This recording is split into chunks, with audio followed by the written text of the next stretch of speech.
नमस्कार, आप देख रहे हैं न्यूज हाट। मैं हूं आपके साथ अस्मी सराफ। पटना सिविल कोर्ट को बम से उड़ाने की धमकी दी गई है। सिविल कोर्ट को बम से उड़ाने की धमकी मिलने से हड़कंप मच गया है। ईमेल के जरिए यह धमकी दी गई है। धमकी मिलने के बाद जिला जज ने कोर्ट परिसर खाली करने का आदेश दिया है।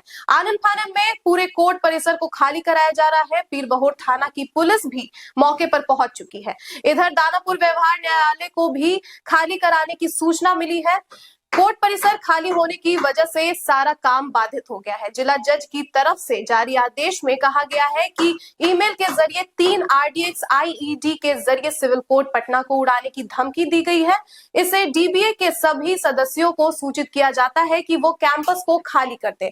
बताया जा रहा है कि बम धमाके की धमकी के बाद डॉग स्क्वाड की टीम को मौके पर बुलाया गया है।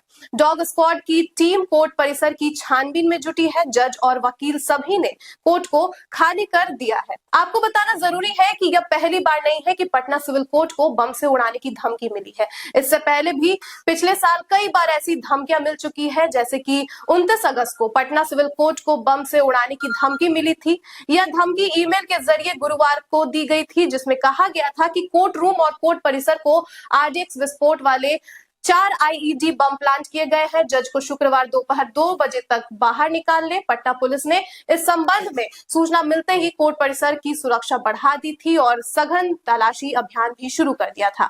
इसके अलावा 25 अप्रैल को भी ऐसी धमकी मिली थी, जिसमें कहा गया था कि पटना सिविल कोर्ट को शुक्रवार सुबह 11:46 पर बम से उड़ा दिया जाएगा। धमकी मेल के जरिए समीर अलबुहारी के नाम से दी गई थी। धमकी देने वाले शख्स ने लिखा था कि जज साहब, आपकी कोर्ट में RDX रखा है, 2:30 बजे फटेगा।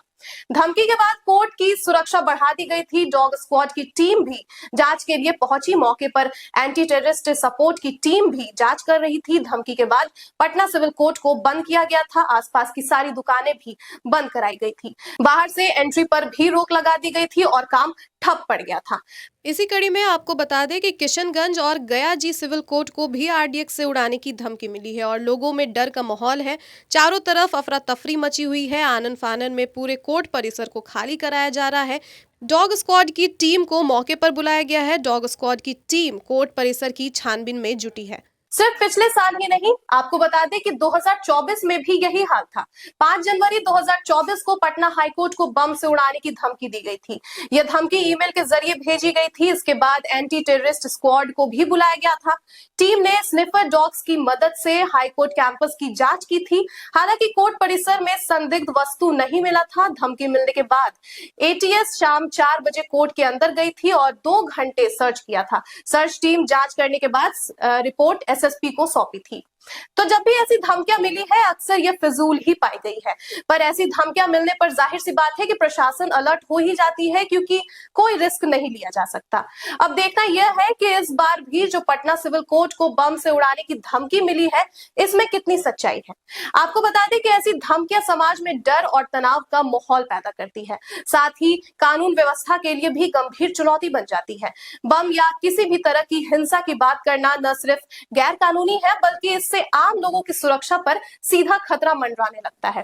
कई बार ऐसी धमकियों के कारण प्रशासन को अलर्ट पर आना पड़ता है, जिससे समय, संसाधन और जनता की शांति प्रभावित होती है। किसी भी समस्या, विरोध या नाराजगी को धमकी और भय के जरिए व्यक्त करना सभ्य समाज की पहचान हो ही नहीं सकती। अब फिजूल धमकियों का यह सिलसिला आखिर कब तक चलेगा और कब इस पर लगाम लगेगी, यह सवाल आज हर समझदार नागरिक के मन में है। बार बार बिना किसी ठोस कारण के दी जाने वाली ऐसी धमकियां प्रशासन और सुरक्षा एजेंसियों पर बेवजह का दबाव बनाती है। हर धमकी को गंभीरता से लेना मजबूरी होती है, लेकिन जब ये फिजूल साबित होती है तो इससे व्यवस्था की विश्वसनीयता और जनता की शांति दोनों प्रभावित होती है। अब जरूरत है कि ऐसी गैर जिम्मेदार हरकतों पर सख्त कार्रवाई हो, ताकि लोग समझे कि डर फैलाना कोई मजाक नहीं बल्कि कानूनी अपराध है और इससे किसी भी सूरत में बर्दाश्त नहीं किया जाएगा। तो फिलहाल के लिए बस इतना ही। आप देखते रहिए न्यूज हाट। धन्यवाद।